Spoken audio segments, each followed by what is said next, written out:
ಎರಡೂ ಬಂದಿದೆ ಫ್ರೆಂಡ್ಸ್ ಈ ರೀಡಿಂಗಲ್ಲಿ. ಸೊ ಏನೋ ಒಂದು ಮೇಜರ್ ಚೇಂಜ್ ಆಗ್ಬೋದು ನಿಮ್ಮ ಲೈಫಲ್ಲಿ. ಅದು ಪಾಸಿಟಿವ್ ನೆಗೆಟಿವ್ ಎರಡೂ ಆಗಿರ್ಬೋದು. ಮೋಸ್ಟ್ಲಿ ಪಾಸಿಟಿವ್ ಅಂತ ಹೇಳ್ತೀನಿ, ಯಾಕಂದರೆ ಹ್ಯಾಪಿ ಕಾರ್ಡ್ ಬಂದಿದೆ.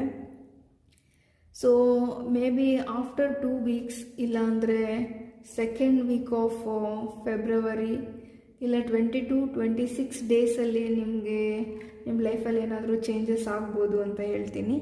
ಸೊ ಇದು ಜನರಲ್ ಆಗಿ ನೀವು ಯಾವುದಾದ್ರೂ ಸಿಚುವೇಶನ್ಗೋಸ್ಕರ ಟೈಮ್ಲೈನ್ಗೋಸ್ಕರ ವೆಯ್ಟ್ ಮಾಡಿದರೆ ಆಫ್ಟರ್ 2 ವೀಕ್ಸ್ ಅಂತ ಬಂದಿದೆ ಫ್ರೆಂಡ್ಸ್. ಸೊ ಈಗ ನಾವು ನಿಮಗೆ ಫೆಬ್ರವರಿ ಮಂತಲ್ಲಿ ಯೂನಿವರ್ಸಿಂದ ಏನು ಅಡ್ವೈಸ್ ಇದೆ, ಗೈಡೆನ್ಸ್ ಇದೆ, ಏನು ಮೆಸೇಜು ಯೂನಿವರ್ಸ್ ನಿಮಗೆ ಕೊಡ್ತಾರೆ ಅಂತ ನೋಡೋಣ. ಸೊ ಇದು ಫೆಬ್ರವರಿ ಮಂತಲ್ಲಿ ನಿಮಗೆ ಹೆಲ್ಪ್ ಆಗಲಿ ಅಂತ ಮೆಸೇಜಸ್ ನೋಡ್ತಿದ್ದೀನಿ. Come out of negative thinking and connect with universe. Be positive, life becomes easy. ನೋಡಿ ಫ್ರೆಂಡ್ಸ್, ಕಮ್